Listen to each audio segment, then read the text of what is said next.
ನಿಜವಾದ ಕತೆ ಶುರು ಆಗೋದು ಇನ್ಮೇಲೆ. ಈಗೆಲ್ಲ ಚೆನ್ನಾಗಿದ್ದರೆ ರಾಮಾಯಣ ಯಾಕೆ ಆಗಬೇಕು ಅಂತೀವಲ್ಲ, ಅಯ್ಯೋ ರಾಮಾಯಣ ಆಗೋಯ್ತು ಅಂತೀವಲ್ಲ, ಯಾಕೆ ಆಗಬೇಕು? ಎಲ್ಲವೂ ನಗರ ಅಲಂಕಾರ ಆಗಿದೆ, ಅದ್ಭುತ, ಎಲ್ಲ ನೋಡಿದ್ರೆ ಬೆಳಕು ಕಾಣ್ತಾ ಇದೆ. ಒಬ್ಬ ಮಂಥರೆ ಅಂತಿದ್ಲು, ಕೈಕೇಯಿ ದಾಸಿ. ಆಕೆ ನೋಡಿದ್ಲು, ಏನೋ ಗದ್ದಲ ಕೇಳಿಸ್ತಾ ಇದೆ ಹೊರಗಡೆ ಅಂಥೇಳಿ ಮೆಟ್ಲು ಹತ್ತಿ ಮೇಲೆ ಹೋದ್ಲು, ಉಪ್ಪರಿಗೆ ಮೇಲೆ ಹೋದ್ಲು. ನಾವು ಟೆರೆಸ್ ಅಂತೀವಲ್ಲ, ಟೆರೆಸ್ ಹೋದ್ಲು. ನೋಡ್ತಾಳೆ, ನಗರನೇ ಬೇರೆ ಆಗಿಬಿಟ್ಟಿದೆ. ಎಲ್ಲಿ ನೋಡಿದ್ರೆ ಜನ ಸಂಭ್ರಮದಿಂದ ಓಡಾಡ್ತಾ ಇದ್ದಾರೆ, ಧ್ವಜಗಳು ಹಾರಾಡ್ತಾ ಇದ್ದಾವೆ, ಖುಷಿಯಲ್ಲಿದ್ದಾರೆ ಜನ ಎಲ್ಲ. ಬೆಳಕು, ಎಲ್ಲಿ ನೋಡಿದ್ರೆ ಬೆಳಕು, ಇನ್ನೂ ಬೆಳಗ್ಗೆ ಆಗಿಲ್ಲ, ಏನು ಸಂಭ್ರಮ ಇದು, ಯಾಕಾಯ್ತಿದು? ಅಲ್ಲಿ ವಾಲ್ಮೀಕಿಗಳು ಒಂದು ಮಾತನ್ನು ಬರೀತಾರೆ. ಈಕೆ ಕೈಕೇಯಿ ತವ್ರ ಮನೆಯಿಂದ ಬಂದವಳು ಅಂತಾರೆ. ಎಲ್ಲಿ ಹುಟ್ಟಿದ್ಲು, ಯಾರು ತಾಯಿ ತಂದೆಗಳು ಗೊತ್ತಿಲ್ಲ ಯಾರಿಗೂ. ಕೈಕೇಯಿ ಜೊತೆಗೆ ಬಂದಳು ಮದುವೆ ಆದಮೇಲೆ. ಈ ಪಾರ್ಟ್ ಆ್ಯಂಡ್ ಪಾರ್ಸಲ್ ಅಂತೀವಲ್ಲ, ಮದುವೆ ಆದಾಗ ಆಕೆ ಜೊತೆಗೆ ಏನು ಬಂಗಾರ ಆಭರಣ ಕೊಟ್ಟು ಅದ್ರ ಜೊತೆಗೆ ಈಕೆನೂ ಬಂದಳು.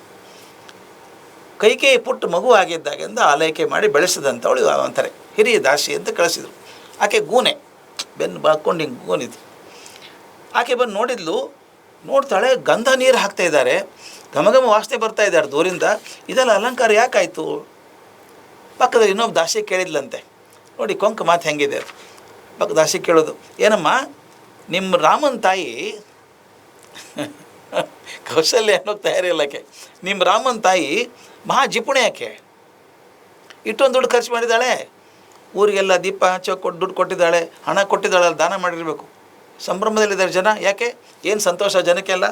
ಅಂಥ ಮಹಾ ದೊಡ್ಡ ಕೆಲಸ ಮಹಾರಾಜ ಏನು ಮಾಡಿದ ಜನಕ್ಕೆ ಸಂತೋಷ ಆಗುವಂಥದ್ದು? ನಾವು ಸ್ವಲ್ಪ ಹೇಳಲ್ಲ ಅಂತ ಕೇಳಿದ್ಲಂತೆ. ಈ ಗೂನು ಬೆನ್ನಿನ ಮಂಥರ ಕೇಳಿದ್ದು. ಇನ್ನೊಬ್ಬ ದಾಸಿ ಹೇಳಿದಂತೆ, ನಿನಗೆ ಗೊತ್ತಿಲ್ವಾ, ಎಲ್ಲಿದ್ದೀನೇನು? ನಾಳೆ ಬೆಳಿಗ್ಗೆ ರಾಮನಿಗೆ ಯುವರಾಜ ಪಟ್ಟಾಭಿಷೇಕ ಆಗ್ತಾಯಿದೆ, ದಶರಥ ತೀರ್ಮಾನ ಮಾಡಿದ್ದಾನೆ, ನಾಳೆ ಬೆಳಿಗ್ಗೆನೇ ಆಗೋದು, ಅದಕ್ಕೆ ತಯಾರಿ ಯಾಕೆ ಸಂಭ್ರಮ, ಊರಿಗೆಲ್ಲ ಖುಷಿಯಾಗಿದೆ. ನಿನಗೆ ಗೊತ್ತಿಲ್ವಾ? ನಾಳೆ ಬೆಳಗ್ಗೆ ನೀನು ಬಾ, ಚೆನ್ನಾಗಿರುತ್ತೆ ನೋಡೋದಕ್ಕೆ ಅನ್ಲಂತೆ. ಸಾಕಲ್ಲ ಏಕೆಗೆ ಸಂಕಟ ಆಗೋಯ್ತು. ತಕ್ಕಂತ ಕೆಳಗಿಳಿದ್ಲು, ಉರಿತಿದ್ದಾಳೆ ಹಾಗೇನೆ ಸಿಟ್ಟಿಂದ. ಬಂದು ಕೈಕೇಯಿ ಕಡೆ ನೇರವಾಗಿ ಹೋಗ್ಬಿಟ್ಟು, ಅಯ್ಯೋ ಹುಚ್ಚಿ ಎಳ್ಮೇಲೆ ಅಂದ್ಲು. ಎಳ್ಮೇಲೆ ಆಕೆ ಮಾತು ಎಷ್ಟು ಚೆನ್ನಾಗಿದೆ. ಅಯ್ಯೋ ಮೂಡೆ, ಮಲಗಿದ್ಯಾ ಇನ್ನು? ಭಯಂಕರವಾದ ವಿಪತ್ತು ಸುತ್ತಕೊಂಡಿದೆ, ನಿನಗೆ ಗೊತ್ತಿಲ್ಲ? ಕಷ್ಟದ ಪರಂಪರೆ ನಿನ್ನ ಮನೆ ಬಾಗಿಲಿಗೆ ಬಂದು ನಿಂತ್ಕೊಂಡಿದೆ. ನೀನು ಭಾಳ ನನ್ನ ಗಂಡಿಗೆ ನನ್ನ ಮೇಲೆ ಭಾಳ ಪ್ರೀತಿ ಅಂತ ಇದ್ದೆಲ್ಲ, ನೋಡು ಅವನೇನು ಮಾಡಿದ್ದಾನೆ. ನಿನ್ನ ಗಂಡ ಅನಿಷ್ಟ ತಂಜಿಟ್ಟಿದ್ದಾನೆ ನಿನಗೀಗ. ನೀವು ಹೇಳ್ಕೊತಿದ್ದೆ ಭಾಳ, ಈ 3 ಜನ ಹೆಣ್ಣಂದ್ರೆ ನನ್ನ ಮೇಲೆ ಭಾಳ ಪ್ರೀತಿ ಗಂಡನಿಗೆ ಅಂತ ಹೇಳ್ಕೊತಿದ್ದೆ ನೀನು. ಈಗ ನೋಡಿ ಹೆಂಗೆ ಮಾಡಿದ್ದಾನು ಅವನು. ಆ ನನ್ನ ಪ್ರೀತಿ ಹೇಗಾಗಿದೆ ಗೊತ್ತಾ? ಬೇಸಿಗೆ ನದಿ ಪ್ರವಾಹದಾಗಿದೆ ಅಂತ. ನಿನ್ನ ಗಂಡನ ಪ್ರೀತಿ ವರ್ಣನೆಗಳು ನೋಡ್ಬೇಕು, ಭಾಳ ಚೆನ್ನಾಗಿದೆ ಅದು. ನಿನ್ನ ಗಂಡನ ಪ್ರೀತಿ ಬೇಸಿಗೆಯಲ್ಲಿ ನದಿ ಪಾತ್ರ ಇದ್ದಂಗೆ ಆಗಿದೆ, ಒಣಗೋಗಿದೆ ಎಲ್ಲನೂ ಅಂತ. ಕೈಕೇಯಿಗೆ ಬೇಜಾರಾಯಿತು. ಯಾಕೆ ಮಂತ್ರ ಹಿಂಗೆ ಮಾಡ್ಕೋತೀನಿ ನೀನು? ಬೆಳಗ್ಗೆ ಎದ್ದ ತಕ್ಷಣ ದುಃಖ ತೋರಿಸ್ತಿದ್ಯಾ, ಏನು ತೊಂದರೆ ಆಯಿತು ಅಂತ ಕೇಳ್ತಾಳೆ. ಆ ಗೂನಿ ಇನ್ನೂ ಹೆಚ್ಚು ದುಃಖ ಪ್ರಕಟ ಮಾಡ್ತಾ, ಆಕೆಗೆ ತೋರಿಸ್ಬೇಕಲ್ಲ, ಇಂಪ್ರೆಸ್ ಮಾಡ್ಬೇಕು ಕೈಕೇಯಿ ಮೇಲೆ.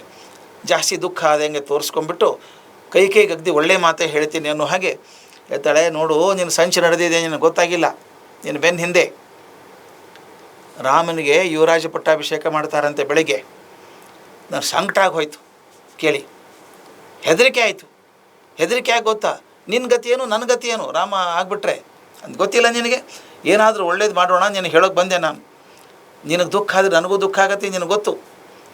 ಮಹಾರಾಜರ ವಂಶದಲ್ಲಿ ಹುಟ್ಟಿ ಬಂದಿದ್ದೀಯಾ ನೀನು, ರಾಣಿ ಹಂಗೆ ಇರಬೇಕು ಚೆನ್ನಾಗಿ. ಇದುವರೆಗೇನೋ ಚೆನ್ನಾಗಿದ್ದೆ ನೀನು, ಇನ್ನು ಮುಂದೆ ಆಗಲ್ಲ, ತಿಳ್ಕೊಂಬಿಡು. ನಿನ್ನ ಗಂಡ ಭಾರಿ ಪ್ಲ್ಯಾನ್ ಮಾಡಿದ್ದಾನೆ, ನಿನಗೆ ಹೇಳಲಾರ್ದಂಗೆ ವಿಚಾರ ಮಾಡಿ. ದುರ್ಬುದ್ಧಿ ಮನುಷ್ಯ ನಿನ್ನ ಗಂಡ. ಏನು ಮಾಡಿದಾನೆ ಗೊತ್ತಾ? ಮೊದಲು ಭರತನ ಕಳಿಸ್ಬಿಟ್ಟಿದ್ದಾನೆ.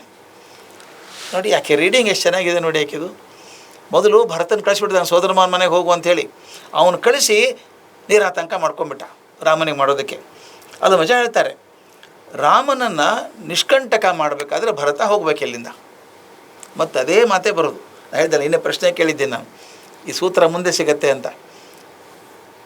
ರಾಮ ನಿಷ್ಕಂಟಕ ಯಾಕೆ ಆಗಬೇಕು? ಭರತ ಹೋದರೆ ಭರತನ ಕಳಿಸ್ಬಿಟ್ಟಿದ್ದಾನೆ. ಅಯ್ಯೋ ಹುಡುಗಿ, ಗಂಡನ ಭಾಳ ಪ್ರೀತಿಸಿದೆಯಲ್ಲ, ಒಳ್ಳೇದಾಗಲಿ ಅಂತ ಅಂದ್ಕೊಂಡು ಹೇಗಾಗಿದೆ ಗೊತ್ತಾ ಪರಿಸ್ಥಿತಿ ನಿಂದು? ವಿಷಸರ್ಪವನ್ನು ತೊಡೆ ಮೇಲೆ ಇಟ್ಕೊಂಡು ಕೂತಿದ್ಯಾ ನೀನು.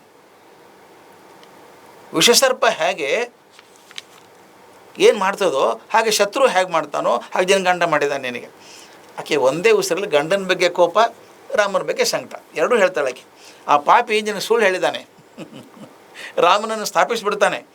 ನೀನು ಬಂದು ಬಾಂಧವ್ರ ಸಮೇತ ಹಾಳಾಗಿ ಹೋಗ್ಬಿಟ್ಟೆ, ನಿನಗೆ ದಾರಿನೇ ಇಲ್ಲ ನಿನಗೆ ಅಂತ ಹೇಳಿಬಿಟ್ಟು ನೀನು ನಿನ್ನನ್ನು ಉಳಿಸ್ಕೋ, ನನ್ನನ್ನು ಉಳಿಸ್ಕೋ, ನಿನ್ನ ಮಗನ ಉಳಿಸ್ಕೋ.